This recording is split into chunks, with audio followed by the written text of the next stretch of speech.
സ്വാഗതം. കേരളത്തിൽ ഇപ്പോൾ റേഷൻ കാർഡ് മാസ്റ്ററിംഗ് നടന്നുകൊണ്ടിരിക്കുകയാണ്. അതിനെക്കുറിച്ചുള്ള വിവരമാണ് നിങ്ങളുമായി ഷെയർ ചെയ്യുന്നത്. ചാനൽ ആദ്യമായി കാണുന്നവരാണെങ്കിൽ സബ്സ്ക്രൈബ് ചെയ്യുക. വീഡിയോ ഇഷ്ടപ്പെട്ടാൽ ലൈക്ക് ചെയ്യാനും മറക്കാതിരിക്കുക. ഒക്ടോബർ 8-ാം തീയതി വരെയാണ് മാസ്റ്ററിംഗ് നടക്കുന്നത്. എന്നാൽ ഇവരൊന്നും തന്നെ മാസ്റ്ററിംഗ് ചെയ്യേണ്ടതില്ല.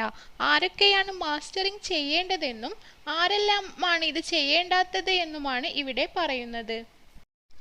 ഇപ്പോൾ സംസ്ഥാനത്ത് 7 ജില്ലകളിലാണ് മാസ്റ്ററിംഗ് നടക്കുന്നത്. തിരുവനന്തപുരം ജില്ലയിലാണ് ആദ്യം തുടക്കം കുറിച്ചത്. ഇനി ബാക്കി വരുന്ന ജില്ലകളിൽ പാലക്കാട്, മലപ്പുറം, കോഴിക്കോട്, വയനാട്, കണ്ണൂർ, കാസർഗോഡ് ജില്ലകളാണ്. ഒക്ടോബർ 3 മുതൽ ഒക്ടോബർ 8 വരെയാണ് ഈ ജില്ലകളിൽ മാസ്റ്ററിംഗ് ഉണ്ടാവുക. കേന്ദ്ര സർക്കാരിന്റെ നിർദ്ദേശപ്രകാരമാണ് മാസ്റ്ററിംഗ് നടത്തുന്നത്.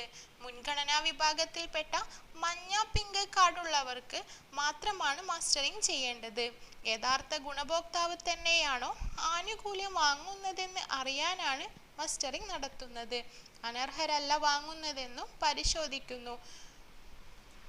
റേഷൻ കട വഴി ഇ-പോസ് മെഷീൻ വഴിയാണ് മാസ്റ്ററിംഗ് ചെയ്യേണ്ടത്. പൊതുവിഭാഗത്തിൽപ്പെടുന്ന നീല, വെള്ള കാർഡുള്ളവർക്ക് മാസ്റ്ററിംഗ് ചെയ്യേണ്ടതില്ല. അതിനുള്ള നിർദ്ദേശം ഇതുവരെ കേന്ദ്ര സർക്കാർ അറിയിച്ചിട്ടില്ല. ഓഗസ്റ്റ് മാസത്തിൽ റേഷൻ വാങ്ങിയവർ മാസ്റ്ററിംഗ് ചെയ്യേണ്ടതില്ല. അവരുടെ ബയോമെട്രിക് അപ്ഡേഷൻ റേഷൻ വാങ്ങുന്ന സമയത്ത് തന്നെ പൂർത്തിയായതാണ്. ആയതുകൊണ്ട് തന്നെ അവരുടെ മാസ്റ്ററിംഗ് ചെയ്ത് കഴിഞ്ഞിട്ടുണ്ട്. ഇതേക്കുറിച്ചുള്ള കൂടുതൽ വിവരങ്ങൾ അറിയുന്നതിന് വേണ്ടി ഇ-കേരള ഓൺലൈൻ ചാനൽ സബ്സ്ക്രൈബ് ചെയ്യുക. കൂടെ തന്നെ ഈ വിവരം മറ്റുള്ളവരിലേക്ക് എത്തിക്കുന്നതിന് വേണ്ടി ചാനൽ ഷെയർ കൂടി ചെയ്യുക.